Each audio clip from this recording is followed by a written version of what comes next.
सर्वोच्च न्यायालयानं दहीहंडीच्या थरांच्या उंचीवर निर्बंध घातलेत।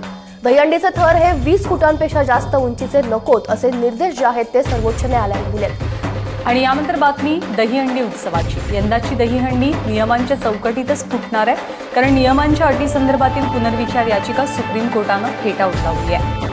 सर्वोच्च न्यायालयानं पुनर्विचार याचिका फेटाळल्यानंतरही मनसे 9 थरांची हंडी लावण्यावर ठाम आहे। त्यासाठी जेलमध्ये जावं लागल्यास त्याचीही तयारी आहे, असं मनसेचे ठाणे शहर अध्यक्ष अविनाश जाधव यांनी स्पष्ट केलं। भगवान श्रीकृष्णाचा जन्म तुरुंगातच झाल्यानं आम्हीही तुरुंगात जाण्यास तयार असल्याचं जाधवांनी म्हटलंय। कोर्टाने जे दिलं होतं 20 फुटापेक्षा जास्त दहीहंडी प्रश्न, त्याला आव्हान राज ठाकरेंनी दिले। त्यावेळेला हे 9 थर जेव्हा लावले गेले आणि त्यांचं जेव्हा गिनीज बुकात जेव्हा नाव गेलं, त्यावेळेला स्तुती करणारे आज विरोध का करतायत? तुमचा मूळ विषय असा आहे की असं कोर्टाने सांगितलंय, तुम्ही तुमची भूमिका काय आहे?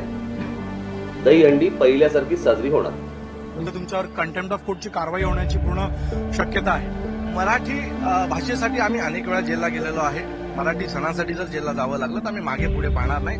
आणि पोलीस हे आमच्यासाठी नवीन नाही आहे। मराठी माणसासाठी आंदोलन करताना अनेक वेळा हे सगळं आम्ही रोज बघितलेलं आहे, त्याच्यामुळे ह्या गोष्टीला आम्ही जास्त महत्त्व देतो।